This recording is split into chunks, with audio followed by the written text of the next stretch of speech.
नमस्कार दोस्तों, welcome to सरकार स्टडी बेस्ड एजुकेशन।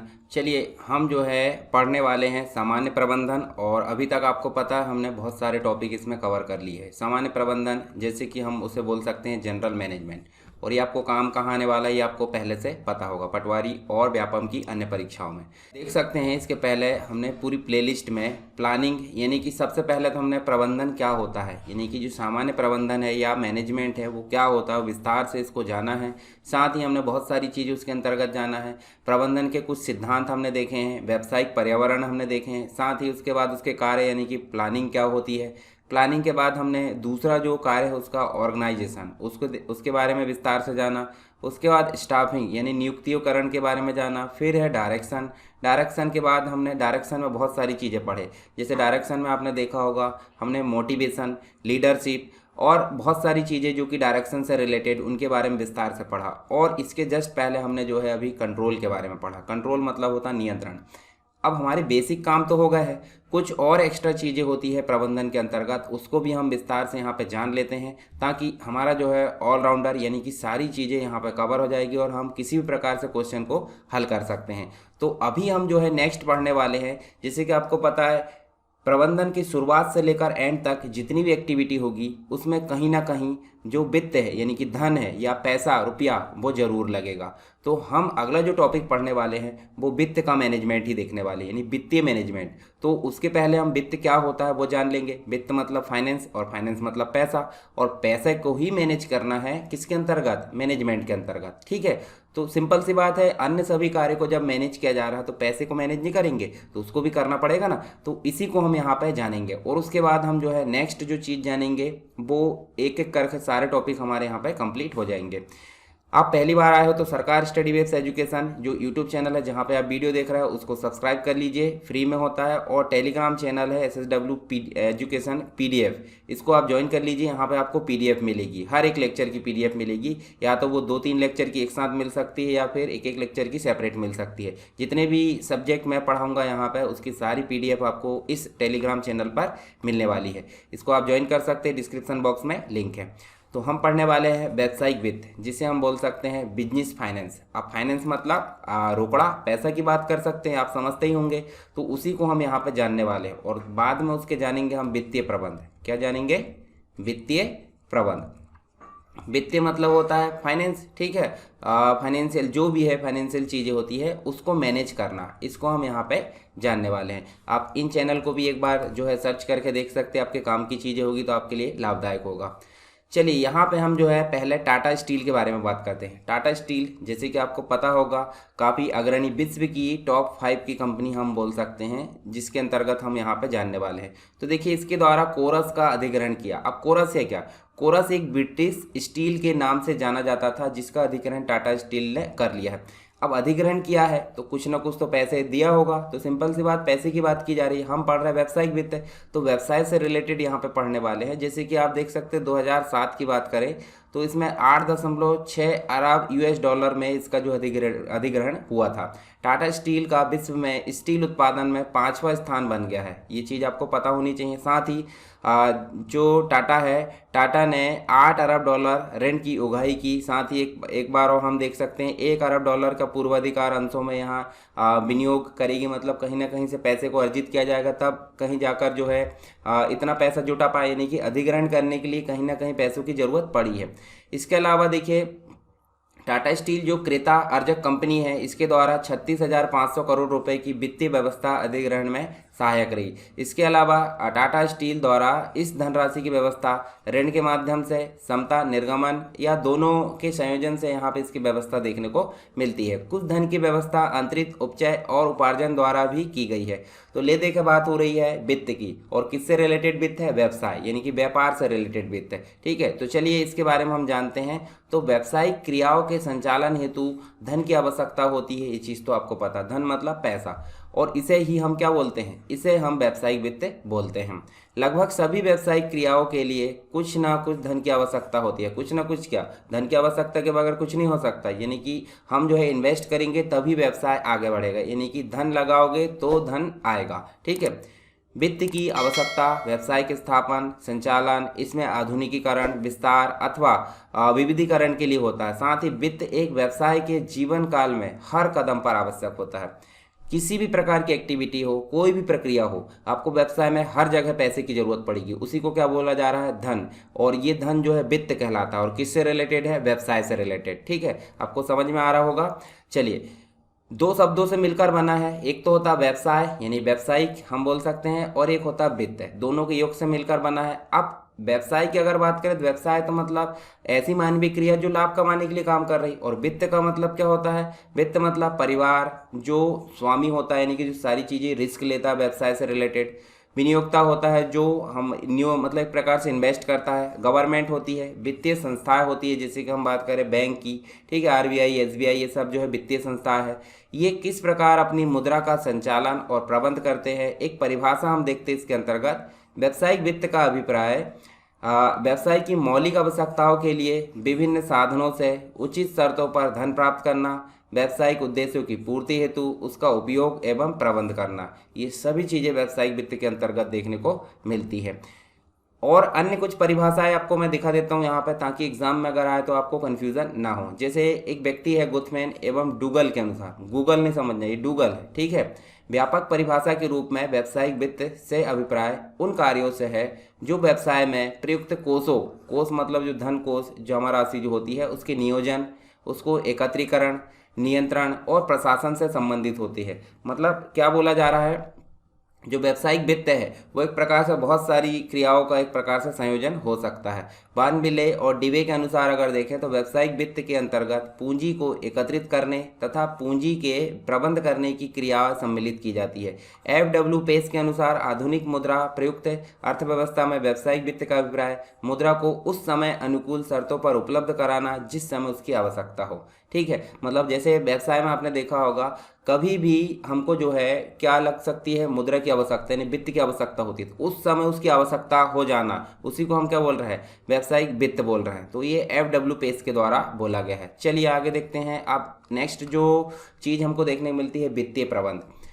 वित्तीय प्रबंध जिस प्रकार हमने नियोजन पढ़े, नियोजन के बाद हमने संगठन पढ़े, संगठन के बाद हमने नियुक्तिकरण पढ़े, नियुक्तिकरण के बाद हमने जो है डायरेक्शन यानी कि एक प्रकार से दिशा निर्देश या निर्देशन पढ़े, साथ ही हमने जो है नियंत्रण पढ़े। तो ये सभी चीज़ें हमको कहाँ देखने को मिलती है? प्रबंध में। ठीक है, तो यहाँ पे वही बोला जा रहा है कि वित्त यानी कि पैसे से रिलेटेड इन सभी क्रियाओं को पैसे में लगाना, यानी कि पैसे को मैनेज करने के लिए भी या धन को मैनेज करने के लिए भी नियोजन करना, संगठन, नियुक्तिकरण, उसके बाद निर्देशन है, कंट्रोल है, नियंत्रण है, ये सारी क्रियाएं किसके अंतर्गत की जा रही है? वित्त के अंतर्गत। उसी को बोला जाता है वित्तीय प्रबंध।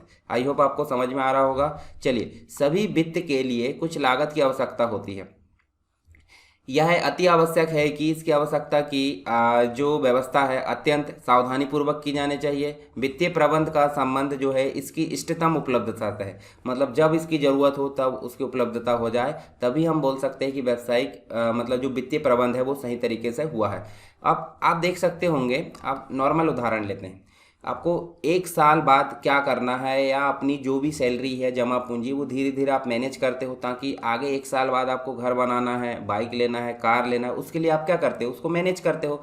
तो आप अपने घर में भी अपने लिए पर्सनल कुछ चीज़ लेना तो उसके लिए भी मैनेज करते हैं। तो सिंपल सी बात है, व्यवसाय या व्यापार की बात करें, कंपनी की बात करें, तो उसमें भी वित्त का प्रबंध होता है, ताकि जब उसकी आवश्यकता हो तो उसका जो है उपलब्धता आसानी से हो जाए। तो उसी को हम क्या बोल रहे हैं? उसी को बोल रहे हैं वित्तीय प्रबंध। अब वित्तीय प्रबंध हमने देखे थे, लोगों से कार्य प्रबंध मतलब लोगों से कार्य कराने की कला है। उसी प्रकार वित्तीय प्रबंध मतलब पैसे को इस प्रकार मैनेज करना, इस प्रकार प्रबंध करना, ताकि उसकी आवश्यकता के समय वो आसानी से उपलब्ध हो जाए। तो इसी को बोला जा रहा है वित्तीय प्रबंध। साथ ही संबंधित जोखिम को ध्यान में रखा जाता है। वित्त देखिए, ठीक उसी प्रकार वित्त उपलब्ध हुआ है, उसका विनियोग इस प्रकार किया जाता है, उससे होने वाली आय उसकी लागत से अधिक होनी चाहिए। मतलब एक प्रकार से हम बात कर रहे हैं, जब हमने कोई चीज़ लागत लगाए तो उससे प्राप्त होने वाली आय हमको अधिक होना चाहिए, तभी तो मज़ा आएगा। तो ये किस पर डिपेंड करता है, ये वित्तीय प्रबंध पर। आपने किस प्रकार, मतलब आपने सही जगह पैसे लगाए हैं या गलत जगह, वो डिपेंड करता है कि प्रबंध कैसा हुआ है। तो वित्त का अगर प्रबंध होता है तो सिंपल सी बात है, जो हमने इन्वेस्ट किया है उससे ज़्यादा हमको प्राप्ति होगी, मतलब लाभ होने वाला है। ठीक है, तो इसका उद्देश्य क्या होता है, आवश्यकता के समय पर्याप्त कोषों को उपलब्ध कराना का विश्वास दिलाना, अनावश्यक वित्त से बचा कर रखना, मतलब अनावश्यक जगह हम पैसे खर्च करने से बच जाते हैं, वो सारी चीज़ हमको देखने को मिलती है वित्तीय प्रबंध के अंतर्गत। चलिए यहाँ हम देख सकते हैं वित्तीय प्रबंध भी दो शब्दों से मिलकर बना, एक तो वित्तीय और एक प्रबंध। वित्त मतलब आप समझ गए पैसे, ठीक है, मतलब वित्त का शाब्दिक अर्थ क्या होता है, धन प्राप्ति के साधनों को जुटाना, और प्रबंध का आशय है किसी कार्य को सर्वोत्तम ढंग से कैसे करना है। तो मतलब वित्त को किस प्रकार अच्छे से मैनेज करना है, वो सब होता है प्रबंध के अंतर्गत। यानी कि वित्तीय प्रबंध का अभिप्राय किसी व्यावसायिक उपक्रम को आवश्यकता अनुसार अनुकूल मात्रा में, जो रोकड़ है, रोकड़ को हम बोल सकते हैं धन मतलब वित्त या फाइनेंस हम बोल सकते हैं, और संसाधनों को उपलब्ध कराना ताकि संगठन के लक्ष्य अधिकतम संभव सीमा तक कुशलतापूर्वक प्राप्त किए जा सके। यानी वित्त की किस प्रकार या वित्तीय प्रबंध को या वित्त को किस प्रकार मैनेज किया जाना है, या इस प्रकार से मैनेज किया जाना ताकि कम समय में और कुशलतापूर्वक लाभ को हम प्राप्त कर सके, किसके, व्यवसाय के। ठीक है, तो ये होता है वित्तीय प्रबंध। चलिए इसकी भी कुछ परिभाषा है हार्वर्ड एंड उपटन के शब्दों में, 4-5 चीज़ें यहाँ पे दी है, 4-5 व्यक्तियों के। तो वित्तीय प्रबंध से आशय नियोजन नियंत्रण कार्यों को वित्त कार्य में लगाना, यानी कि जितने भी प्रबंध के कार्य है वो वित्त में लगा देना, उसी को बोलता है वित्तीय प्रबंध। कौन, हार्वर्ड एंड उपटन। वेस्टन और ब्राइगम के अनुसार अगर देखें तो वित्तीय प्रबंध वित्तीय निर्णय लेने की वह प्रक्रिया है जो व्यक्तिगत उद्देश्यों और उपक्रम के उद्देश्यों में समन्वित स्थापित करती है। साथ ही बियरमैन और स्मिथ के अनुसार वित्तीय प्रबंध पूंजी के स्रोतों का निर्धारण करने तथा उसके अनुकूलतम उपयोग का मार्ग ढूंढने वाली एक विधि है।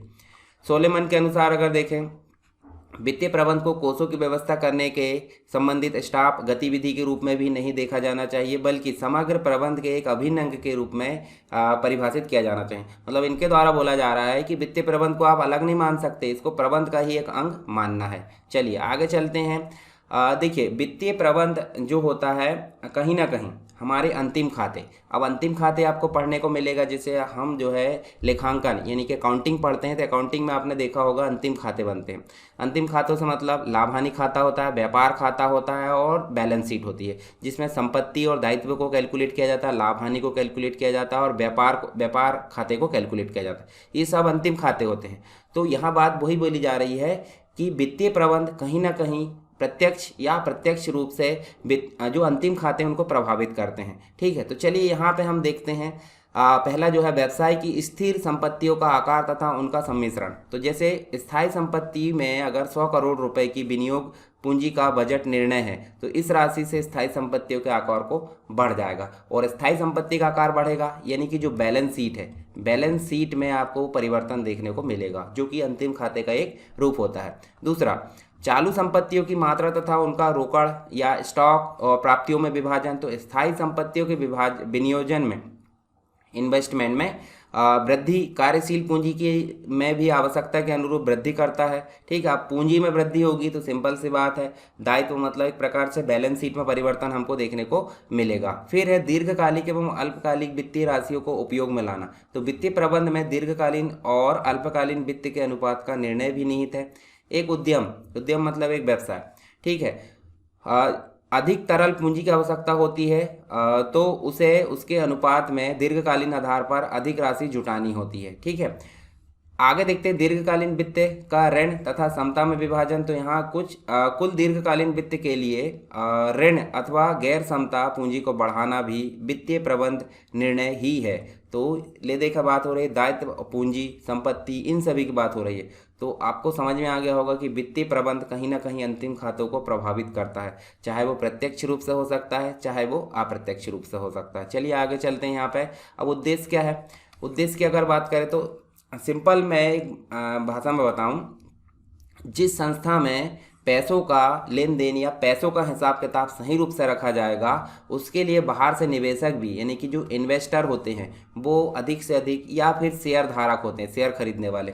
अब आप एक चीज़ मुझे बताइए, कोई कंपनी है जिसकी ख्याति यानी कि उसकी काफ़ी जो है नाम चर्चे है, ब्रांड है एक तरीके से, तो आप उसके शेयर खरीदने में बिल्कुल भी हिचकिचाएंगे नहीं, यानी कि अंशधारी या शेयर धारक आप उसके बन जाओगे।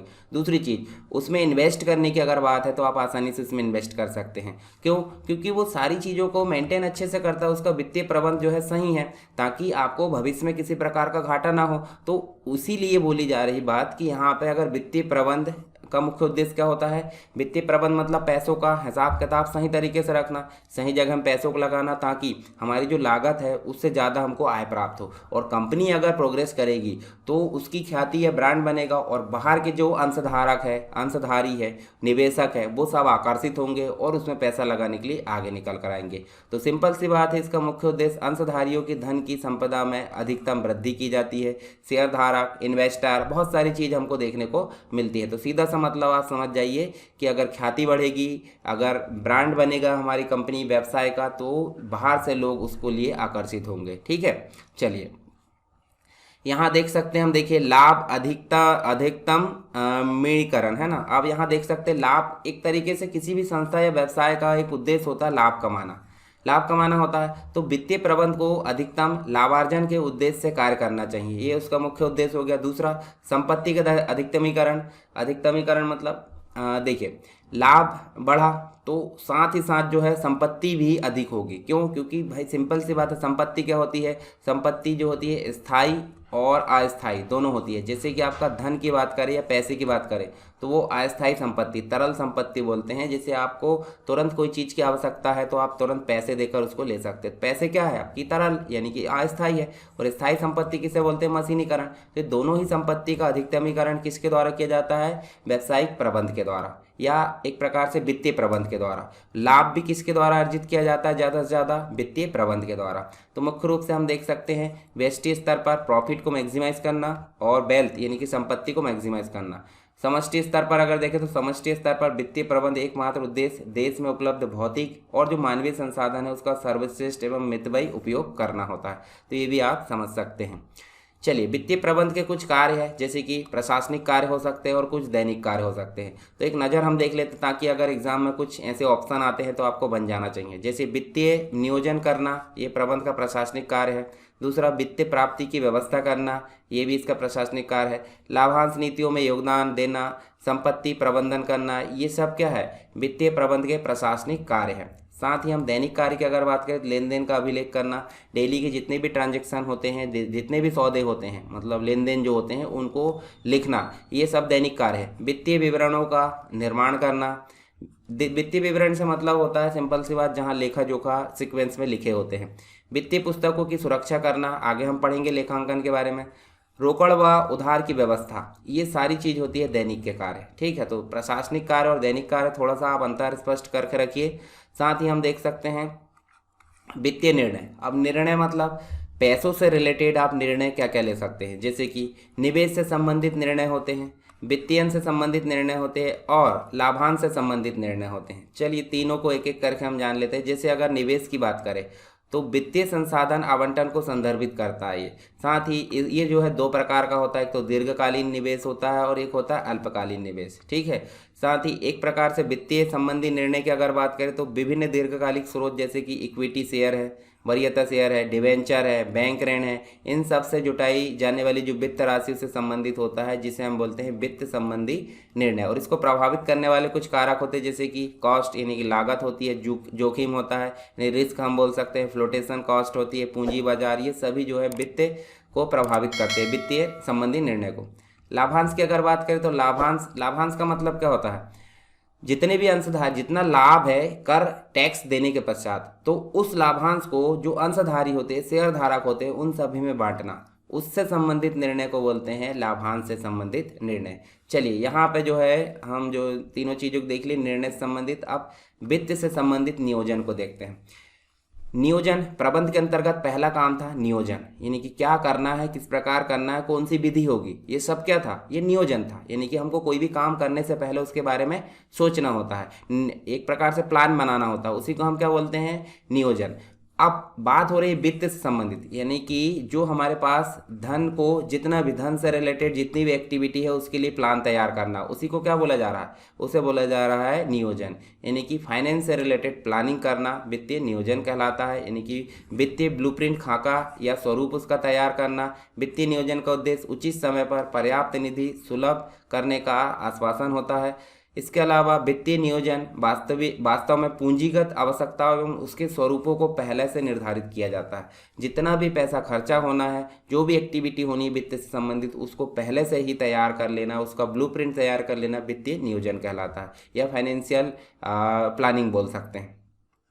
J.H. बॉर्नविले के शब्दों में परिभाषा है, एक निगम के वित्तीय नियोजन दो पहलू होते हैं। यह निगम की संगठन को संकेत करती है तथा दूसरा यह निगम द्वारा अपनाई गई अथवा अपनाई जाने वाली वित्तीय नीतियों को स्पष्ट करती है। ये मुख्य रूप से इसकी डेफिनेशन है। और वित्तीय नियोजन के कुछ प्रकार होते हैं, जैसे कि कुछ योजनाएं, कुछ पैसे को हमको खर्च करना है तो हम थोड़े शॉर्ट समय के लिए बनाएंगे, कुछ थोड़े मीडियम के लिए और कुछ थोड़े लॉन्ग समय के लिए। अब देखिए अल्पकालीन, यानी कि एक वर्ष या एक वर्ष से कम की अवधि में अगर हमको कोई पैसों से रिलेटेड कुछ काम करना है, खर्च करने से रिलेटेड, कहाँ इन्वेस्ट करना है, कहाँ उसकी लागत लगाना है, तो इससे रिलेटेड चीज़ों को बोलते हैं अल्पकालीन वित्तीय नियोजन। दूसरा होता है एक वर्ष से अधिक और 5 वर्ष से कम में जितनी भी योजनाओं को लागू करना है, किसके किसके संबंध में, वित्त से संबंधित में, ठीक है, तो उसके लिए होती है मध्यमकालीन वित्तीय नियोजन। दूसरा नेक्स्ट होता है तीसरे नंबर का दीर्घकालीन वित्तीय नियोजन, जो कि 5 वर्ष से अधिक की अवधि की। देखिए एक वर्ष या एक वर्ष से कम के लिए अल्पकालीन, एक वर्ष से अधिक और 5 वर्ष से कम के लिए मध्यकालीन, और 5 वर्ष से अधिक की अगर बात करें तो वो हो जाती है दीर्घकालीन। तो ये जो होता है वित्त मतलब फाइनेंस से रिलेटेड नियोजन, 3 प्रकार के हमने देखे यहाँ पे। वित्तीय योजना, अब वित्तीय नियोजन क्या होता है, मतलब एक प्रकार से प्लान तैयार करना, परंतु वो कंप्लीट रूप से जब तैयार हो जाता है तो वो हो जाती है वित्तीय योजना। तो हम सिंपल क्या बोल सकते हैं, वित्तीय नियोजन एक प्रक्रिया है और अगर प्रक्रिया पूरी कंप्लीट हो जाती है तो उसके परिणाम के रूप में क्या निकल कर आता है, वित्तीय योजना आता है। तो हम बोल सकते हैं वित्तीय नियोजन एक औपचारिक रूप से लिखित रूप में प्रस्तुत करना ही वित्तीय योजना कहलाता है। मतलब वित्तीय नियोजन हम एक प्रकार से प्लान तैयार करते हैं और उसको लिखित रूप में अगर प्रस्तुत कर देते हैं तो हो जाता है वित्तीय योजना, ठीक है। यह भावी यानी भविष्य में जो पूंजीगत संचालन क्रिया है उसके औपचारिक कार्यक्रम होते हैं जो कि अग्रिम रूप से तैयार किए जाते हैं। इसमें पूंजी की मात्रा यानी पूंजीकरण, पूंजी के स्रोत यानी कि पूंजी की संरचना, पूंजी के प्रयोग यानी कि संपत्तियों का प्रबंध, उसको प्रदर्शित किया जाता है किसके अंतर्गत, वित्तीय योजना के अंतर्गत। चलिए यहाँ पे हमारा जो है किससे रिलेटेड हमने चीज़ें पढ़े, यहाँ पे वित्त से रिलेटेड, ठीक है। वित्त मतलब एक तो हमने पढ़े व्यावसायिक वित्त, ठीक है, व्यावसायिक वित्त हमने पढ़े, और दूसरा हमने पढ़े वित्तीय प्रबंधन पढ़े, ठीक है।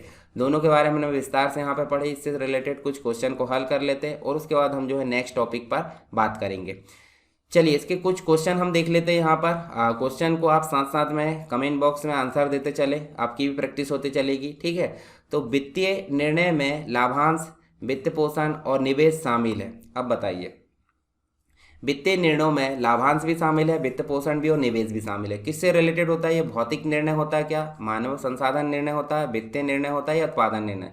तो ये किससे रिलेटेड है, ये सिंपल सी बात है, वित्त से संबंधित है, यानी कि राइट आंसर हमारा सी होगा। तो वित्तीय निर्णय का प्रभाव नीति निर्धारण, जोखिम की मात्रा, लाभदायकता पर पड़ता है, अर्थात वित्तीय निर्णय का आय की मात्रा, व्यावसायिक जोखिम दोनों तत्वों पर प्रभावित करते हैं। इन दोनों कारकों द्वारा सामूहिक रूप से फर्म के मूल्य को निर्धारित किया जाता है और वित्त प्रबंधन को शुद्ध लाभ के वितरण के संबंध में निर्णय लेना होता है। नेक्स्ट क्वेश्चन देखते हैं, जब कोई कंपनी उसकी आय से नियत राशि का प्रतिशत प्रदान करती है तब वह क्या कहलाती है। अब बताइए, मतलब कोई कंपनी अपनी आय से मतलब एक प्रकार से उसकी आय जो होती है उसके संबंध में नियत राशि का प्रतिशत प्रदान करती है, उसे क्या बोलेंगे। तो देखिए लाभांश कर नीति बोलेंगे क्या, लाभांश सही अनुपात नीति बोलेंगे, लाभांश भुगतान अनुपात नीति, या लाभांश क्रय अनुपात नीति बोलेंगे। तो इसका राइट आंसर हमारा लाभांश भुगतान अनुपात नीति है। मतलब यहाँ लाभांश जो पे आउट रेशो जिसे बोलते हैं, डिविडेंड पेड डिवाइड बाय, मतलब एक प्रकार से हम बोल सकते हैं नेट अर्निंग, ठीक है। तो इसका ये रेशो एक प्रकार से सूत्र हम बोल सकते हैं। जब कोई कंपनी उसकी आय से नियत राशि का प्रतिशत प्रदान करती है तब यह लाभांश भुगतान अनुपात नीति कहलाती है, ठीक है। तो इसको आप एक बार पढ़ सकते हैं जब आपको PDF प्राप्त होगी। निम्नलिखित में से किसे धन का उपयोग के रूप में माना जाता है। ठीक है, निम्नलिखित में से किसे धन के उपयोग के रूप में माना जा सकता है? तो धन के उपयोग, मान लो कोई कंपनी है और धन का यहाँ ज़्यादातर उपयोग हो रहा है, तो बताइए मुझे यहाँ धन बढ़ेगा कि घटेगा? जब कोई कंपनी है यहाँ पे धन का उपयोग हो रहा है, इसका मतलब धन बढ़ेगा कि घटेगा? तो देखिए, लेनदारों में लेखे में कमी तो होगा नहीं, धन की कमी और धन की वृद्धि, तो ये दोनों में से कौन सा आंसर होगा? देखिए, देनदारी की लेखा में वृद्धि, ये भी नहीं होगा। तो सिंपल सी बात है, जब कंपनी में धन आएगा, धन का उपयोग होगा, तो ये किसके संबंध में होगा? ये नकदी में वृद्धि के संबंध में होगा। तो हमारा राइट आंसर डी होगा, यानी कि बी भी यहाँ पे नहीं होगा। तो ए भी यहाँ राइट आंसर नहीं है, बी नहीं है, सी नहीं है, यानी कि डी हमारा राइट आंसर है। ठीक है, तो इसको आप एक बार यहाँ पे पढ़ सकते हैं। चलिए, भौतिक पर्यावरण के लिए फायदेमंद और पारिस्थितिकी सुरक्षित उत्पादों और गतिविधियों को बढ़ावा देने के रूप में उपयोग किया जाने वाला विपणन, विपणन मतलब मार्केटिंग की बात की जा रही है, आगे हम पढ़ेंगे मार्केटिंग के बारे में। ठीक है, तो ये किससे रिलेटेड है? ये है हमारा, देखिए, भौतिक पर्यावरण की बात की जा रही है, यानी कि जिसे हम छू सकते देख सकते हैं, यानी कि बात की जा रही है पेड़ पौधों की। ठीक है, पेड़ पौधों की बात की जा रही है, तो पेड़ पौधे किससे रिलेटेड होंगे? ये हरे हरे भरे होते हैं, तो ये किससे रिलेटेड होंगे? ग्रीन मार्केटिंग, यानी कि बी नंबर का राइट आंसर है। ये यहाँ पे ए, सी और डी यहाँ राइट आंसर नहीं होंगे, बी हमारा राइट आंसर होगा। तो यहाँ आप देख सकते हैं, भौतिक पर्यावरण के लिए फायदेमंद और पारिस्थितिकी सुरक्षित उत्पादों और गतिविधियों को बढ़ावा देने के रूप में किया जाने वाला जो विपणन है, यानी मार्केटिंग है, हरित यानी कि ग्रीन मार्केटिंग कहलाता है। ठीक है, निम्नलिखित में से कौन सा धन का स्रोत है? चलिए यहाँ बताइए। यहाँ sale of building only, building बेचने से धन की प्राप्ति होती है। दूसरा, इशू ऑफ शेयर ओनली, तो शेयर जारी करने से यहाँ पे हमारे धन की प्राप्ति होती है। केवल लिया हुआ सावधि ऋण, अब बताइए, सेल से भी धन आएगा, शेयर इशू करने से भी, और सावधि ऋण से भी धन आएगा। इसका मतलब तीनों हमारे राइट आंसर होंगे, इसलिए डी यहाँ पे राइट आंसर है, ऑल ऑफ द एबव, यानी उपरोक्त सभी। ठीक है, तो आप यहाँ देख सकते हैं डी हमारा राइट आंसर है। नेक्स्ट है, वित्तीय प्रबंधन का निर्णय प्रकार खालिस्तान निर्णयों में खंडित किया जा सकता है। खंडित का मतलब होता है बांटना। ठीक है, खंडित का मतलब क्या होता है? बांटना, यानी कि मैन है उसके कुछ टॉपिक्स में यहाँ डिवाइड कर देना, जिसे खंड बनाना बोलेंगे। तो खंड बनाना मतलब यहाँ पे राइट आंसर क्या होगा? तो राइट आंसर यहाँ पे जो होगा बी होगा आपका। निवेश है, वित्तीयन है और परिसंपत्ति प्रबंधन है। तो यहाँ पे आप देख सकते हैं बी हमारा राइट आंसर है, जिसके अंतर्गत वित्तीय प्रबंधन के निर्णय कार्यों को 3 भागों में बांटा। कौन कौन से? एक तो आपको निवेश देखने को मिलेगा, इन्वेस्टमेंट, वित्तीय देखने को मिलेगा, फाइनेंशियल से रिलेटेड, परिसंपत्ति यानी कि एसेट्स से देखने को मिलता है। ठीक है, संपत्ति का कुशलतापूर्वक और प्रभावी ढंग से उपयोग करने का निर्णय, और यह तय करने के लिए वित्तीय का उपयोग करें कि वांछित रिटर्न पाने के लिए कहाँ निवेश करना है या नहीं करना। ठीक है, नेक्स्ट है, खालिस्तान पूंजी के विभिन्न स्रोतों का संयोजन है। आप पूंजी के विभिन्न स्रोत मतलब एक से अधिक स्रोतों को आपस में मिलाना, तो उससे क्या बनेगा? उससे बनता है स्ट्रक्चर, किसका? एक कैपिटल का स्ट्रक्चर बनता है, कैपिटल का स्ट्रक्चर। तो यहाँ क्या जाएगा? पूंजी संरचना। क्या आएगा आंसर? पूंजी संरचना। पूंजी संरचना ऑप्शन में देखते हैं, देखिए ए नंबर का ही हमारा राइट आंसर है, कैपिटल स्ट्रक्चर, यानी पूंजी की संरचना। विभिन्न स्रोतों का आपस में संयोजन क्या कहलाएगा? पूंजी संरचना कहलाएगा। नेक्स्ट है, लोक राजस्व व्यय ऋण से संबंधित सरकार की नीति को किस नाम से जाना जाता है? तो ये किस नाम से जाना जाएगा? देखिए, बजटीय सुधार है, केंद्रीय बजट है, राजकोषीय नीति है, राजकोषीय बजट है और राजकोषीय नीति है। तो इसका राइट आंसर होगा फिस्कल पॉलिसी, यानी राजकोषीय नीति। डी हमारा यहाँ पे राइट आंसर होगा। ठीक है, कौन सा धन के उपयोग का एक उदाहरण है? तो अभी हमने बात किए थे धन के उपयोग का उदाहरण कौन सा हो सकता है? स्थायी परिसंपत्तियों में वृद्धि, नकदी में कमी, कार वापसी, किसी भी दायित्व में वृद्धि। तो सिंपल सी बात यहाँ पे देखिए, धन की जब उपयोग होगा तो धन की वृद्धि होगी। किसकी वृद्धि होगी? धन की वृद्धि होगी, और धन वृद्धि होगी तो किसकी वृद्धि हो सकती है? संपत्ति की, यानी कि राइट आंसर हमारा होगा स्थायी परिसंपत्तियों में वृद्धि। ए नंबर का राइट आंसर होगा। ऋणों को समय पर चुकाने से क्या होता है? मान लो आपने किसी से उधार लिया है, आपने ऋण लिया है और आपने 3 महीने की अवधि के लिए ऋण लिया, और 3 महीने के पहले ही हमने चुका दी है, 2.5 महीने में या 3 महीने में मान लो। तो समय पर चुकाने से क्या क्या होगा बताइए? आपकी एक रेपुटेशन बन जाएगी, अच्छी प्रतिष्ठा आपको समाज में या फिर उस कंपनी में मिलेगी जहाँ से आपने ऋण लिया है, चाहे तो वो बैंक हो सकता है, चाहे कोई व्यक्ति हो सकता है। आपके दिमाग में कोई तनाव नहीं रहेगा, यानी टेंशन नहीं रहेगी कि ऋण देना है, ऋण देना है, तो ये भी यहाँ पे होगा। ठीक है, भविष्य में ऋण आसानी से उपलब्ध हो जाता है। जब आपकी अच्छी रेपुटेशन बन गई उस कंपनी में, आपको कोई टेंशन नहीं है तो नेक्स्ट मैटर है, पर आप उस कंपनी के लिए आप क्या हो गए, अच्छे मतलब एक प्रकार से कस्टमर या फिर जो भी ग्राहक है एक प्रकार से हो सकते हैं। तो ये भी हमारा राइट आंसर है, ये भी राइट आंसर है और ये भी, यानी कि ऑल ऑफ द एबव, यानी उपरोक्त सभी यहाँ पर राइट आंसर होंगे, क्योंकि ऋण समय पर चुका देंगे तो ये सारी चीज़ें हमको देखने को मिलती है। चलिए नेक्स्ट जो है, वित्तीय प्रबंधन का बुनियादी लक्ष्य क्या होता है। वित्तीय प्रबंधन का बुनियादी लक्ष्य क्या होगा, देखिए यहाँ पे लाभ में अधिक से अधिक वृद्धि, तो बुनियादी लक्ष्य बोला जा रहा है। ठीक है, बुनियादी का मतलब होता है सबसे आधारभूत, तो होते तो बहुत सारे, सबसे आधारभूत क्या होता है, जब आप वित्त का प्रबंधन करोगे तो सिंपल सी बात, किस में वृद्धि होना है, लाभ में। लाभ में अधिक से अधिक वृद्धि होगी, क्यों, क्योंकि उस कंपनी की रेपुटेशन अच्छी बन जाएगी, अंशधारी उसमें मतलब उसके शेयर खरीदेंगे, इन्वेस्टर उसमें इन्वेस्ट करेंगे। तो ले देखें यहाँ हो रही है मैक्सिमाइजिंग द प्रॉफिट। दूसरा था हमने देखे थे संपत्ति का इंक्रीमेंट, यानी मैक्सिमाइजेशन करना। तो मुख्य तो था हमारा लाभ की वृद्धि करना, तो राइट आंसर भी हमारा ए हो जाएगा, लाभ में अधिक से अधिक वृद्धि करना। ठीक है, इसके साथ ही संस्था की पूंजी संरचना को प्रभावित करता है। पूंजी संरचना मतलब जो कैपिटल स्ट्रक्चर है, कैपिटल स्ट्रक्चर को प्रभावित करता है। कौन करता है बताइए मुझे। यहाँ पे व्यवसाय का आकार दिया है, पूंजी निर्गमन की लागत दिया है, करारोपण दिया है, सरकारी कानून दिया है। तो मतलब जो पूंजी संरचना है या जो कैपिटल स्ट्रक्चर, उसको कौन प्रभावित करेगा, तो आंतरिक तत्व के रूप में अगर देखें तो व्यवसाय का आकार इसको काफ़ी प्रभावित करता है। यानी कि जिस व्यापार का आकार काफ़ी बड़ा होगा वहाँ पे अधिक पूंजी की आवश्यकता होगी। ठीक है, तो जो संरचना है वो प्रभावित होगी, और जहाँ छोटा व्यापार है उसमें पूंजी कम लगेगी। इसका मतलब है वो प्रभावित होता है किसके माध्यम से, व्यवसाय के आकार के माध्यम से। तो राइट आंसर हमारा ए होगा। तो व्यवसाय का आकार, देखिए यहाँ पे आंतरिक जो पूंजी संरचना है उसको प्रभावित करने वाली कुछ चीज़ें, जैसे व्यवसाय का आकार हमने देखे, व्यवसाय का स्वभाव कैसा है, आय की नियमितता और निश्चितता कैसी है, व्यवसाय की संपत्तियों का ढांचा कैसा है, ये सब कारक जो है पूंजी संरचना को प्रभावित करते हैं आंतरिक रूप से। चलिए आगे चलते हैं। पूंजी संरचना में परिवर्तन का क्या कारण है। पूंजी जो संरचना है, यानी कि जो कैपिटल स्ट्रक्चर है, कैपिटल स्ट्रक्चर है उसमें परिवर्तन का क्या कारण है।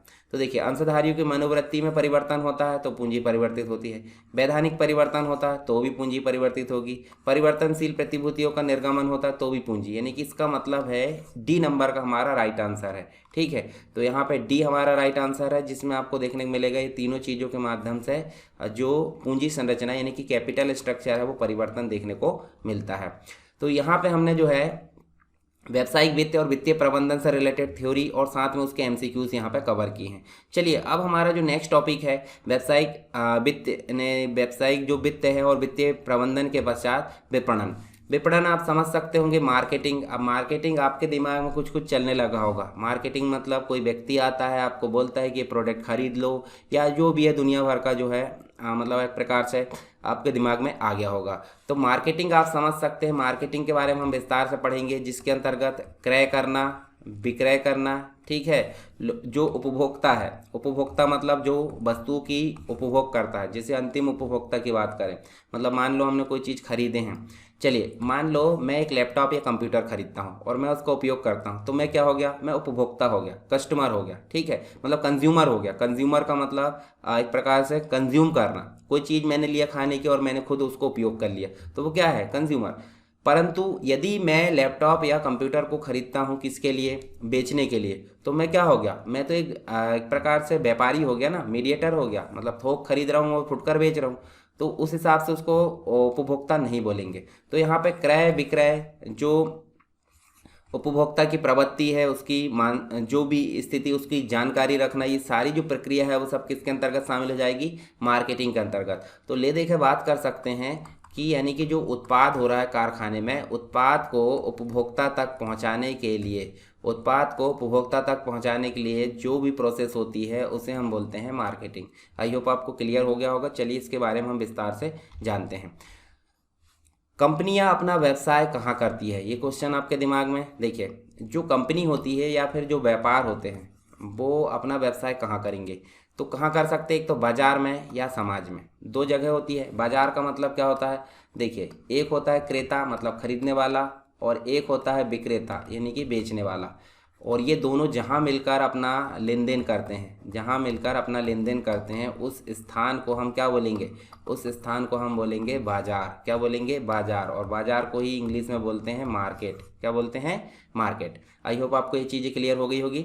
चलिए यहाँ हम जानते हैं कंपनी केवल अपने उपभोक्ताओं के कारण ही जीवित नहीं रहती, बल्कि आपको मैंने बताया था पर्यावरण होता है। पर्यावरण मतलब होता है व्यावसायिक पर्यावरण। अब व्यावसायिक पर्यावरण किसे बोलते हैं, कंपनी के चारों ओर जो भी चीज़ होती है, चाहे वो समाज हो, चाहे वो टेक्नोलॉजी प्रौद्योगिकी हो, ठीक है, इसके अलावा आप वैधानिक चीज़ें बोल सकते हैं, सरकार बोल सकते हैं, ठीक है, जितनी भी चीज़ें आर्थिक बोल सकते हैं, ये सब चीज़ें क्या कहलाती है, पर्यावरण का भाग होती है। और इससे मतलब मतलब एक प्रकार से हमारा जो व्यापार है बहुत हद तक प्रभावित रहता है। तो सिंपल हम बोल सकते हैं कि उपभोक्ता बस यहाँ पे इसके अंग नहीं है। इसके अंग कौन कौन भी हो सकते हैं, सरकार भी हो सकती है, धार्मिक नेता, पॉलिटिशियन वगैरह, सामाजिक कार्यकर्ता, एनजीओ है, मीडिया है, इन सभी के आधार पर भी हमारा व्यापार निर्भर होता है। तो हम बोल सकते हैं कि सिर्फ उपभोक्ता ही नहीं, अन्य लोग भी हमारे व्यापार के अंग होते हैं, जिसके कारण हमारा व्यापार प्रभावित होता है। इसलिए इन पक्षों की संतुष्टि भी एक प्रकार से मुख्य दायित्व होती है। मतलब हमारा एक मुख्य दायित्व होता है कि उपभोक्ता संतुष्ट होना चाहिए, पर साथ साथ में जो अन्य चीज़ें हैं, जैसे गवर्नमेंट है, मीडिया है और अन्य जितनी भी चीज़ें, वो भी संतुष्ट होना चाहिए। समाज का ध्यान रखने से ब्रांड की शक्ति में वृद्धि होती है। मतलब ज़्यादा से ज़्यादा अच्छी क्वालिटी का हम अगर प्रोडक्ट तैयार करेंगे, सेवा तैयार करेंगे और जो उपभोग करेंगे, तो उसके मन में हमारी रेपुटेशन बढ़ते जाएगी, यानी कि ब्रांड बनेगा, ठीक है। तो उससे क्या होगी, ख्याति, गुडविल बढ़ती हैं। जिन कंपनियों ने गहनतम सामाजिक मूल्यों को अपनाया है, वह एक सशक्त ब्रांड के निर्माण में सफल रहे। अंत में उनकी बड़ी संख्या में ग्राहक बने हुए हैं, ठीक है। मतलब ब्रांड बन गया, क्यों, क्योंकि अच्छी सेवा या अच्छे प्रोडक्ट वहाँ उपलब्ध कराए गए।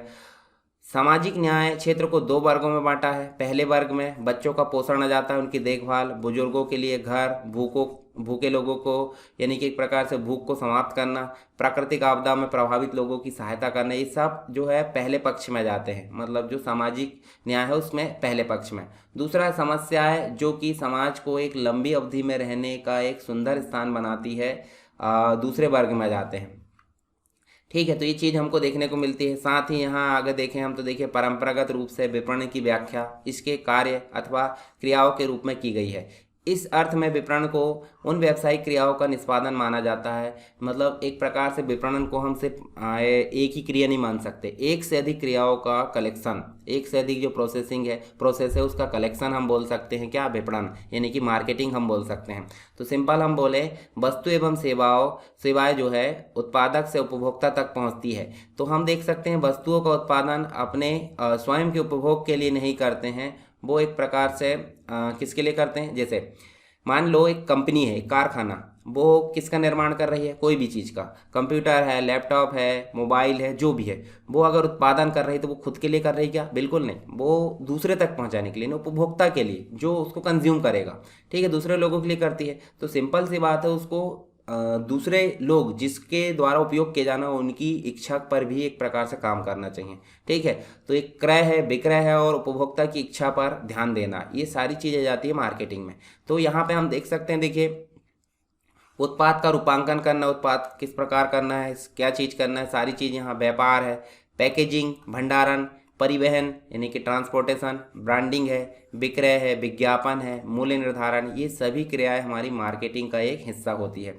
तो हम बोल सकते हैं विक्रय, खरीदारी, क्रय विक्रय किसी फर्म की बड़ी संख्या में की जाने वाली प्रक्रिया है, और इन सबको मिलाकर क्या कहलाता है, विपणन कहलाता है। विपणन को हम क्या बोल सकते हैं, मार्केटिंग। क्या बोल सकते हैं, मार्केटिंग। चलिए, विपणन मात्र उत्पादन के बाद की क्रिया नहीं है, ये उत्पादन से पहले शुरू हो जाती है, यानी कि कच्चा माल खरीदने से लेकर लास्ट में उपभोक्ता की इच्छा की पूर्ति करने तक सारी चीज़ों को मिलाकर विपणन बन जाता है। तो आप इसको एक बार पढ़ सकते हैं।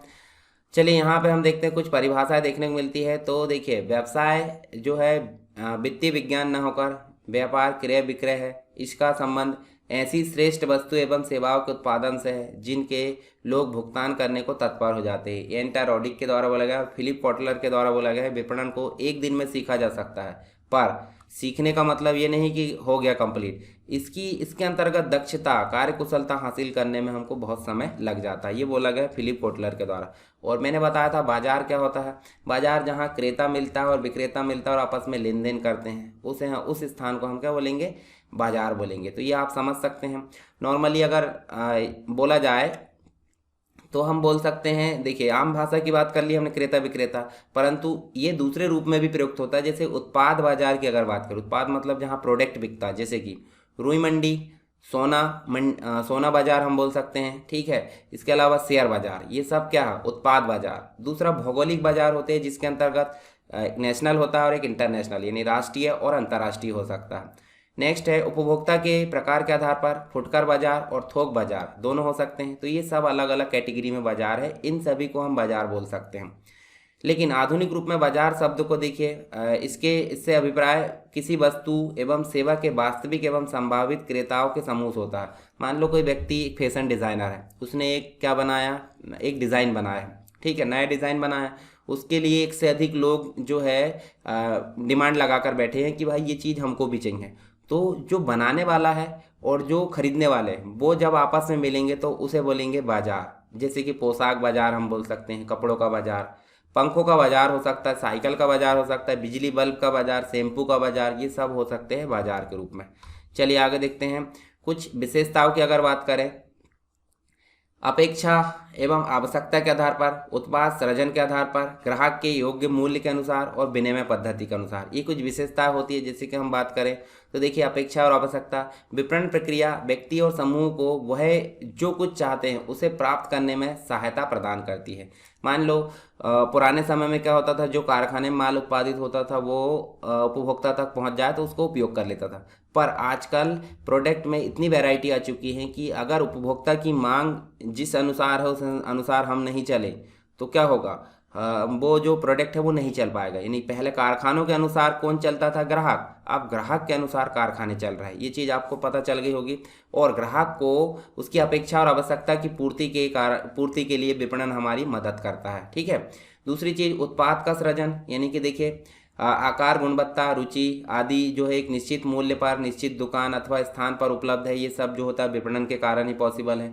ग्राहक के योग्य मूल्य, अब देखिए बहुत सारी चीज़ें मार्केट में उपलब्ध है, उसमें जो है मार्केटिंग हम मतलब ग्राहक की सहायता करता है कि कौन सी चीज़ लेना है, या उस चीज़ को लेने से पहले उसको सारी जानकारी यहाँ पे मिल जाती है। तो ग्राहक के योग्य मूल्य के अनुसार भी उसको वस्तु मिल जाती है। किसके कारण, ये सब पॉसिबल है विपणन के कारण, यानी मार्केटिंग के कारण। विनिमय पद्धति की अगर बात करें, विपणन प्रक्रिया विनिमय पद्धति के माध्यम से कार्य करती है। लोग यानी कि क्रेता विक्रेता विनिमय प्रक्रिया के माध्यम से अपनी इच्छित यानी कि जो भी वो चाहते हैं आवश्यक वस्तुओं को प्राप्त करते हैं, ठीक है। आधुनिक जगत में वस्तुओं का उत्पादन अलग अलग स्थानों पर होता है तथा उनका वितरण विभिन्न मध्यस्थों, जो मीडिएटर होता है, उसके एक विस्तृत क्षेत्र में किया जाता है। विनिमय को इसलिए विपणन का एक सार कहा जाता है।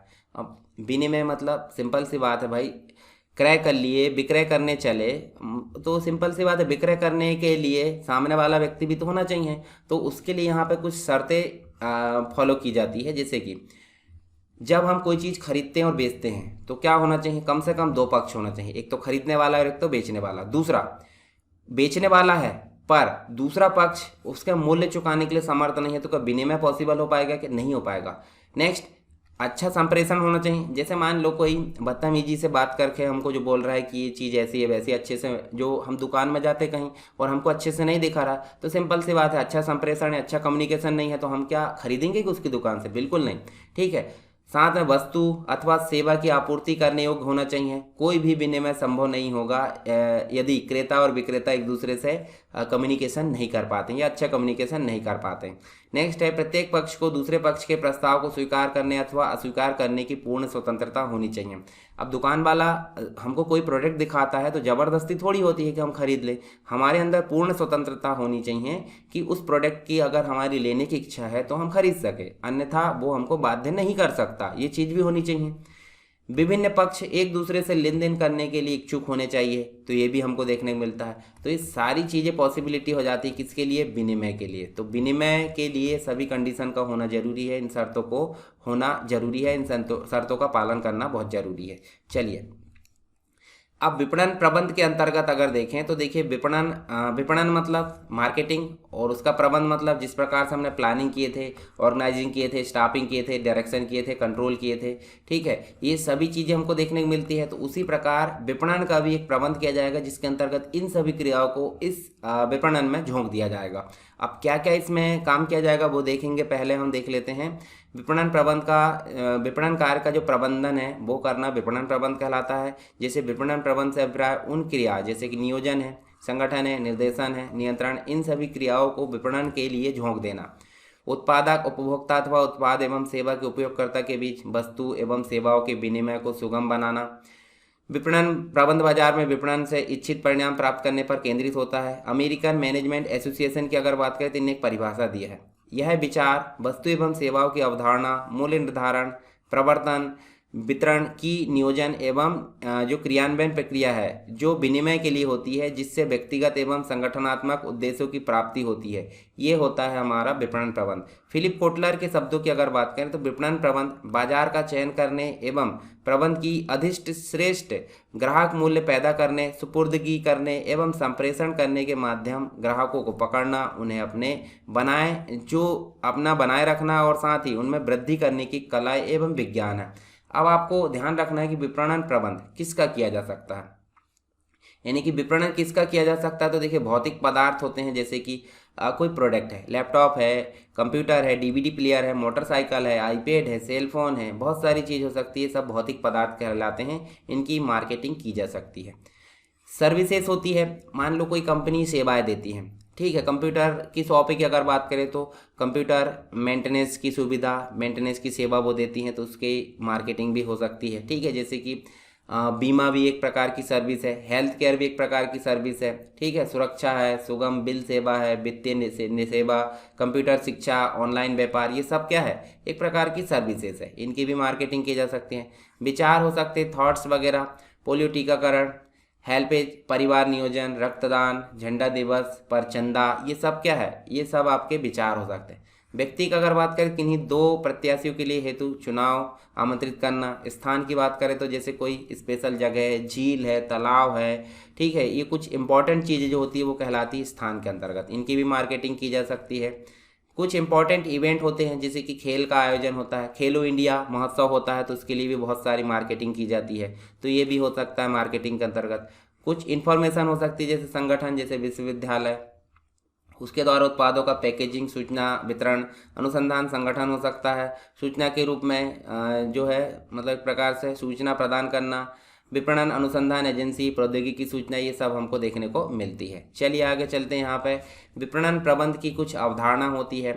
तो अवधारणा की अगर बात करें तो हमने 18वीं शताब्दी की अगर बात करें तो 18वीं शताब्दी में आपको पता होगा औद्योगिक क्रांति हुई थी, ये चीज़ तो आपको पता होगी। औद्योगिक क्रांति कहाँ शुरू हुई थी, ये इंग्लैंड से। तो औद्योगिक क्रांति हुई थी। अब उस समय औद्योगिक क्रांति हुई तो मतलब सिंपल सी बात है, शुरुआत में हमको देखने को मिलता था जो कारखाने में उत्पादित होता था वो ग्राहकों तक पहुंचने से पहले ही हमारी चीज़ें जो है बिक जाती थी, क्योंकि मांग अधिक थी और पूर्ति कम थी। तो ये कहलाती थी हमारी क्या, उत्पादन अवधारणा। धीरे धीरे जो है उत्पाद में इतना अधिक उत्पादन होने लगा कि उत्पाद अवधारणा चलने लगी, इसमें कैटेगराइज होने लगा। फिर विक्रय की अवधारणा चलने लगी, विक्रय मतलब किस प्रकार विक्रय किया जाना उस पर ग्राहक बनाने के लिए। फिर मार्केटिंग अवधारणा चलने लगी, जिससे ग्राहकों या जो कंज्यूमर है, कस्टमर है, उसकी मानसिकता को चेक किया जाने लगा ताकि उसके अनुसार प्रोडक्ट को बनाया जा सके। समाज की अवधारणा, समाज को भी फायदा होने चाहिए, ठीक है, ताकि हमारी गुडविल या ख्याति बन सके समाज में। और समग्र विपणन, यानी इन सभी को मिलाकर यहाँ पर समग्र विपणन, इनके माध्यम से हम देख सकते हैं। बाजार से विनिमय के इच्छित परिणाम प्राप्त करने के लिए यह निर्णय लेना महत्वपूर्ण है कि किसी संगठन के विपणन संबंधी कार्यों को कौन सा दर्शन या कौन सी विचारधारा जो है दिशा प्रदान करती है। चलिए इसके बारे में हम थोड़ा सा देख लेते हैं। जैसे उत्पादन अवधारणा की बात करें तो 18वीं सेंचुरी के अंतर्गत उत्पादों की मांग बढ़ी तो उत्पादन पर केंद्रित था, क्योंकि जो प्रोडक्ट कारखाने में बनता था वही वहाँ पर बिक जाता था। मांग अधिक थी और पूर्ति कम थी, पर धीरे धीरे पूर्ति होने लगी तो पूर्ति में वृद्धि हो गई, तो गुणवत्ता को अधिक महत्व दिया जाने लगा। यानी कि पहले प्रोडक्ट कुछ भी बने उसको खरीद लिया जाता था, पर उसके बाद जो है प्रोडक्ट अच्छा खरीदने पर विचार किया जाने लगा, तो उसे बोलते हैं उत्पाद की अवधारणा, ठीक है। फिर बिक्री की अवधारणा यहाँ चली, ग्राहक को आकर्षित करने लगे, मतलब बहुत सारी कंपनी, बहुत सारे उद्योग यहाँ पे निकल कर आ गए औद्योगिक क्रांति के पश्चात। तो सिंपल सी बात है, ग्राहक को आकर्षित करने लगे वो अपनी ओर, ठीक है। तो इससे क्या बढ़ी, बिक्री की अवधारणा, ठीक है।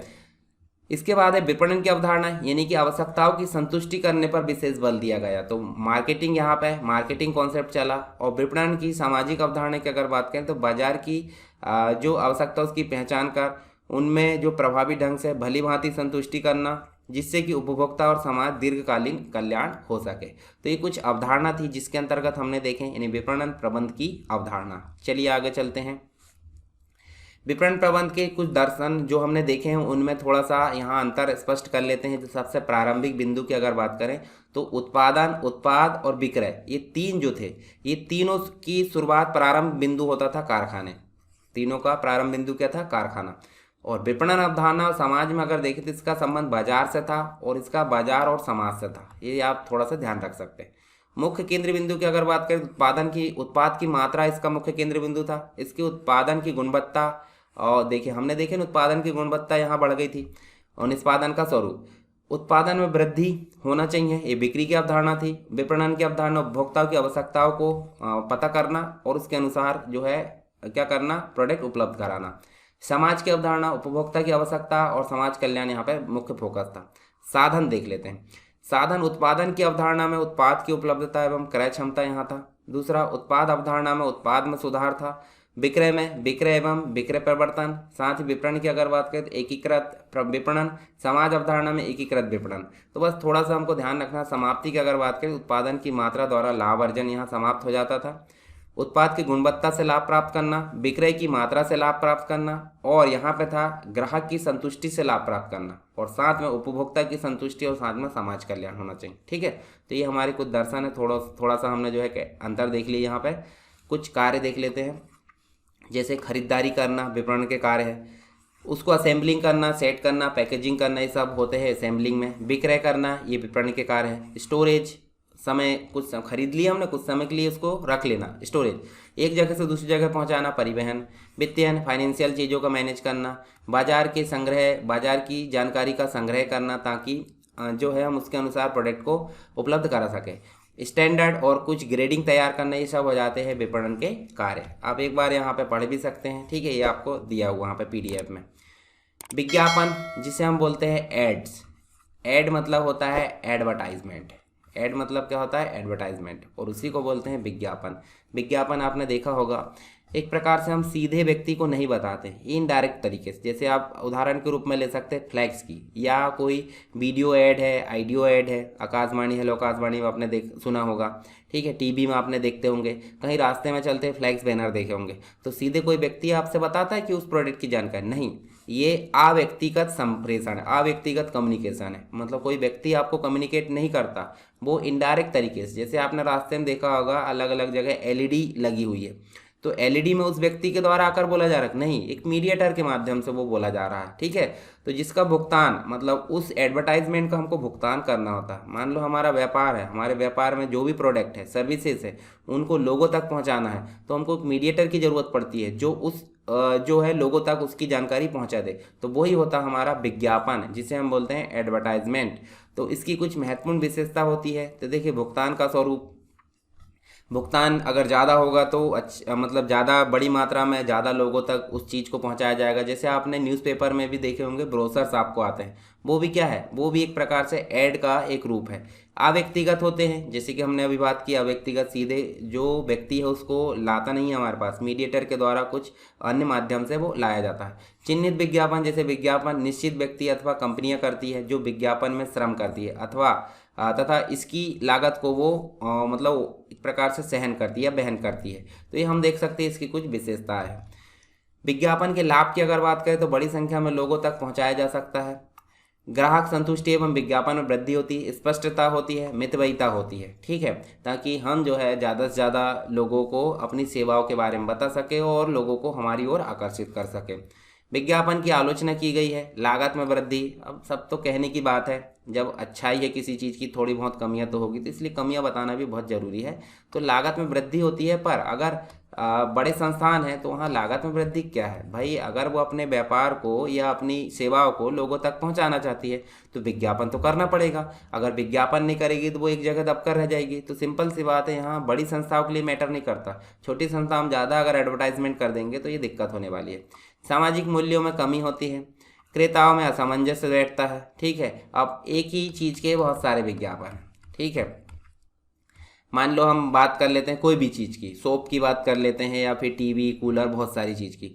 अगर हम कोई चीज़ लेने जाते हैं, मान लो उदाहरण के तौर पर अगर हम जो है मोबाइल फ़ोन लेने जाते हैं, तो मोबाइल फ़ोन बहुत सारे मिलते हैं, Redmi, Realme, Oppo, Vivo, Samsung, Apple, इतनी सारी चीज़। हम कन्फ्यूज़न में आ जाते हैं कि हमको कौन सी चीज़ लेना है, क्योंकि किसी के फीचर्स कुछ कम रहते हैं, किसी के कुछ ज़्यादा रहते हैं। तो वही चीज़ हमको देखने को मिलती है, क्रेताओं में असमंजस देखने को मिलता है। किसके कारण? एड के कारण, यानी कि एडवर्टाइजमेंट के कारण। घटिया उत्पादों की बिक्री के लिए प्रोत्साहन किया जाता है कभी कभी, तो उसमें उसके झांसे में भी कस्टमर आ जाता है जो कंज्यूमर है। ठीक है, तो दिक्कत होने वाली रहती है।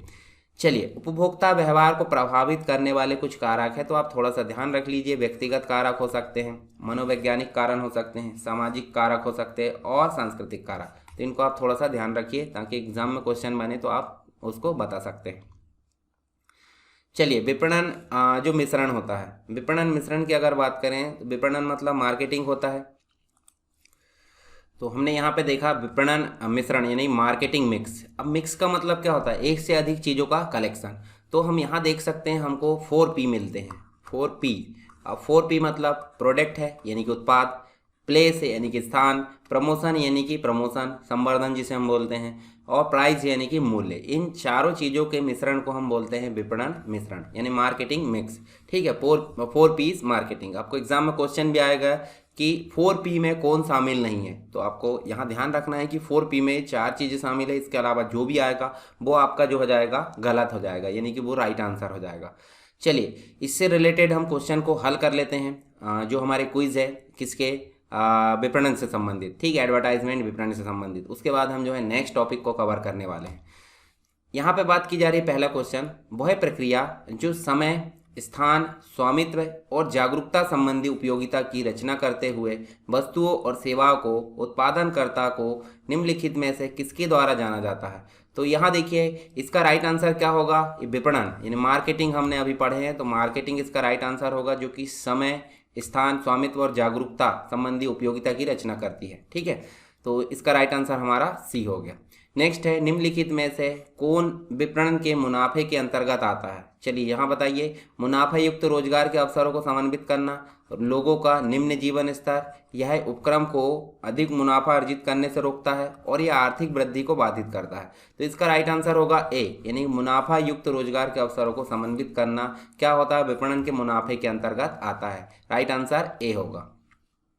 विपणन का वह पहलू जो ग्राहकों को खासकर ग्राहकों के किसी खास समूह को स्थायी रूप से या अस्थायी रूप से हतोत्साहित करता है।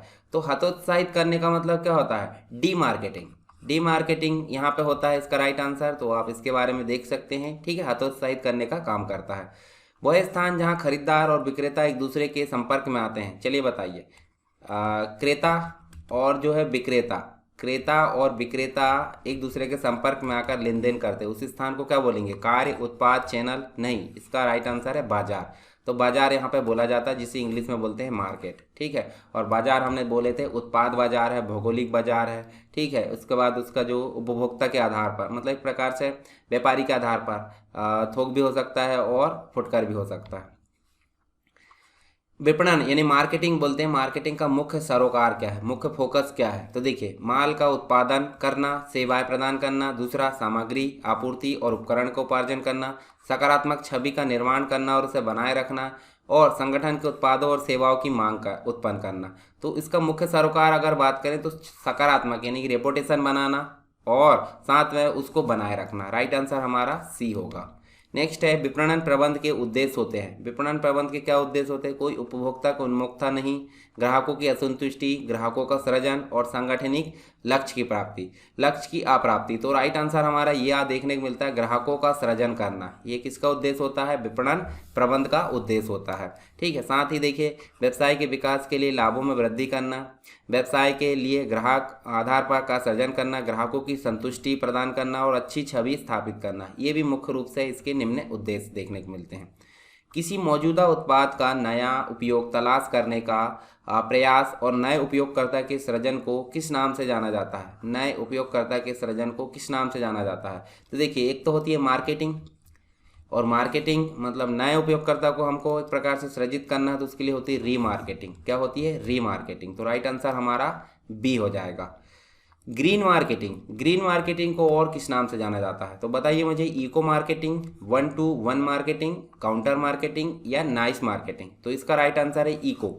ठीक है, जैसे हम बोलते हैं इको फ्रेंडली, तो उसी प्रकार ग्रीन मार्केटिंग को इको मार्केटिंग के नाम से भी जाना जाता है। निम्नलिखित में से कौन से कार्य विपणन प्रबंध के अंतर्गत नहीं आते? इनमें से कौन से कार्य है विपणन प्रबंध के अंतर्गत नहीं आते? तो मैंने बताया था क्रय करना, विक्रय करना और उपभोक्ताओं की इच्छाओं की पूर्ति करना, ये सब आ जाते हैं किसमें? मार्केटिंग में, विपणन में यानी मार्केटिंग में। तो कौन से नहीं आते? देखिए वस्तु का उत्पादन, विपणन के अवसरों का आकलन करना, ये आ जाएगा। प्रभावी विपणन संगठन प्रदान करना, ये भी आ जाएगा। विपणन गतिविधियों की योजना तैयार करना, इसका मतलब ये 3 आ जाते हैं। और हमसे क्या पूछा गया है? जो नहीं आता है, तो वस्तुओं का उत्पादन इसमें नहीं आता। तो राइट आंसर हमारा ए हो जाएगा। ठीक है, विपणन यानी मार्केटिंग में 4 यानी कि 4P होते हैं। 4P कौन कौन से होते थे? हमने बात करे थे, प्रोडक्ट होता है, प्लेस होता है, प्रमोशन होता है और क्या होता है? प्राइस। तो प्रोडक्ट, प्लेस, प्रमोशन, प्राइस, ये 4P हमको देखने को मिलते हैं। पर 4P यहाँ देख सकते हैं हम। देखिए पर्पस, पर्पस तो यहाँ नहीं होगा, ये आंसर गलत। प्रोडक्ट होगा, प्लेस होगा, प्रमोशन होगा, प्राइस होगा, यानी कि बी हमारा राइट आंसर होगा, जिसके अंतर्गत उत्पाद, एक प्रकार से स्थान, प्रचार यानी कि जो प्रमोशन एक प्रकार से हम बोल सकते हैं, और मूल्य यानी कि प्राइस, ये सब हमको देखने को मिलते हैं 4P में। तो राइट आंसर हमारा क्या हो जाएगा? बी। ठीक है, चलिए वितरण, वितरण मतलब डिस्ट्रीब्यूशन, मुख्य रूप से खालिस्तान के संबंध में एक निर्णय है। वितरण क्या होता है? वितरण किससे रिलेटेड है? स्थान से रिलेटेड है क्या? प्रचार से, मूल्य से या उत्पाद से? तो हम बात करें यहाँ पे वितरण किससे रिलेटेड माना जाएगा? वितरण माना जाएगा स्थान से रिलेटेड। राइट आंसर क्या होगा? वितरण किसी स्थान से संबंधित होता है, तो हमारा ए नंबर का राइट आंसर है। किसने विपणन मिश्रण संबंध शब्द को प्रतिपादित किया है, जिसे मार्केटिंग मिक्स बोला गया था? मार्केटिंग मिक्स किसने यहाँ पर प्रतिपादित किया है? तो इसका राइट आंसर है फिलिप कोटलर। फिलिप कोटलर, इनके द्वारा मार्केटिंग मिक्स नियंत्रण योग्य चरों का समूह है और जिसका उपयोग फर्म खरीदार की प्रतिक्रिया को प्रभावित करने के लिए कर सकती है। मार्केटिंग या विपणन में केंद्र बिंदु खालिस्तान होता है। मार्केटिंग या विपणन में केंद्र बिंदु कौन होता है? तो देखिए मार्केटिंग करेंगे तो मुख्य रूप से किसको फोकस किया जा रहा है? कस्टमर को। विपणन या हम बोल सकते हैं जो भी, तो ले देखे बात हो रही है कि प्रोडक्ट की हो, प्रोडक्ट कहाँ तक पहुँचाना? कस्टमर तक। तो यहाँ पे हमारी जो ऑप्शन देख सकते हैं हम, सेल है, प्रॉफिट है, कस्टमर है, मार्केटिंग मैनेजर। तो राइट आंसर हमारा हो जाएगा कस्टमर। ठीक है, सी नंबर का राइट आंसर है। कुल गुणवत्तापूर्ण प्रबंधन तत्व निम्न पर बल डालता है। तो बताइए, कंपनी प्रॉफिटेबिलिटी, इसके अलावा प्रोडक्ट क्वालिटी, कस्टमर डिलाइट्स, इसके अलावा एम्प्लॉय ट्रेनिंग। तो इनमें से बताइए मुझे, कंपनी की लाभदायिता है, उत्पाद की गुणवत्ता है, ग्राहक की प्रसन्नता है, कर्मचारी की प्रसन्नता। तो गुणवत्ता पूर्ण की अगर बात करें तो ये जो होती है उत्पाद की गुणवत्ता यानी कि प्रोडक्ट की क्वालिटी पर ज़्यादा ध्यान यहाँ पे देता है, यानी बल डालता है। कोई व्यक्ति जो विज्ञापन एजेंसियों के साथ मीडिया खरीद नियंत्रित करता है और सौदे पक्के करता है, मतलब ऐसा कौन व्यक्ति है जो कि एडवर्टाइज के लिए एजेंसी जो होती है उनसे एक प्रकार से डील करता है? तो कौन करेगा? एडवर्टाइजमेंट मैनेजर करेगा, ब्रांड मैनेजर करेगा, ब्रांड प्रबंधक या जनसंपर्क प्रबंधक या सेल? तो विज्ञापन मैनेजर ही ये काम करेगा ना, जो न्यूज़ एजेंसी है या एड एजेंसी उनसे बातचीत करने का काम करेगा। तो एडवर्टाइजमेंट मैनेजर। चलिए, ए नंबर का राइट आंसर है। इसके बाद है नेक्स्ट क्वेश्चन, किसी कमोडिटी या फिर उत्पाद की बात करें तो उसकी उपभोक्ता जागरूकता फैलाना, उत्पाद बिक्री तथा ब्रांड की विश्वसनीयता बनाना, ये सब क्या है? ये सब किससे रिलेटेड है? देखिए, प्रमोशन, प्रोडक्ट, लोकेशन, डिसीजन। तो ये संबंधित है संवर्धन यानी कि प्रमोशन से, प्रचार करने से संबंधित है। ए हमारा राइट आंसर हो जाएगा। चलिए, एक अनूठा प्रतीक, प्रतीक मतलब होता है एक प्रकार से हम बोले चिन्ह। ठीक है, ठीक है, जैसे जो ब्रांड का एक हिस्सा होता है उसके रूप में जाना जाता है। जैसे आप स्क्रीन पर देख सकते हैं, सरकार स्टडी वेव्स एजुकेशन का एक प्रतीक है जो दर्शाता है किसको, SSW एजुकेशन, यानी सरकार स्टडी वेव्स एजुकेशन को। तो इसे हम क्या बोलेंगे, इसे बोलेंगे लोगो। तो यहीं पे बात बोली जा रही है अनूठा प्रतीक, जिसे हम बोलते हैं लोगो, यानी कि सी नंबर का राइट आंसर है। एक प्रतीक चिन्ह होता है जो पहचान बताता है, ठीक है। तो ये हमारे पे देखिए, हमको जो है सी राइट आंसर है। बोलचाल की भाषा हम लोगो बोलते हैं, ब्रांड का प्रतीक होता है, ठीक है। शीर्ष प्रबंधन स्तर पर खालिस्तान को विक्रय और मार्केटिंग सूचना प्रणाली में समर्थन करता है। तो यहाँ पर राइट आंसर क्या होगा, देखिए, मूल्य निर्धारण, विज्ञापन अभियान, डीलरों के लिए प्रोत्साहन योजनाएं और बाजार अनुसंधान। तो इसका राइट आंसर हो जाएगा मार्केट रिसर्च, यानी कि शीर्ष प्रबंधन स्तर मार्केट रिसर्च या बाजार अनुसंधान को विक्रय और मार्केटिंग सूचना प्रणाली का समर्थन करता है। डी हमारा राइट आंसर। साथ ही हम देख सकते हैं डेटा मार्केटिंग सिस्टम में डेटा के सामान्य प्रकार अधिग्रहित डेटाबेस हो सकता है, आंतरिक कंपनी डेटा हो सकता है, विपणन सूचना, विपणन अनुसंधान और शीर्ष प्रबंधन स्तर पर बाजार अनुसंधान को विक्रय और मार्केटिंग सूचना प्रणाली का ये समर्थन करता है। एक अच्छी विपणन योजना दूरदर्शिता और खालिस्तान प्रदान करती है। तो इसका राइट आंसर क्या होगा, दिशा होगा क्या, संबंध, उत्पाद या नियंत्रण। तो इनमें से राइट आंसर हमारा होगा डायरेक्शन, यानी कि एक दूरदर्शिता भी होती है और साथ में डायरेक्शन यानी दिशा भी प्रदान करती है। कौन, अच्छी विपणन योजना। और विपणन योजना क्या होती है, हमने देखे थे विपणन नियोजन था, नियोजन के पश्चात जो बनकर तैयार होती है वो विपणन योजना हो जाती है। तो ए हमारा राइट आंसर हो जाएगा। निम्नलिखित में से कौन सा विपणन मिश्रण का भाग नहीं है। तो देखिए, विपणन मिश्रण का भाग हमने देखे थे 4P आते हैं। 4P मतलब एक तो आता है प्लेस, प्लेस मतलब होगा। दूसरा आता है प्रोडक्ट, ये भी होगा। उसके बाद प्रमोशन और उसके बाद प्राइस। तो प्राइस भी यहाँ पे है और प्रमोशन नहीं है, यानी कि प्लान है। तो प्लान हमारा गलत हो जाएगा, क्यों, क्योंकि वही पूछा है।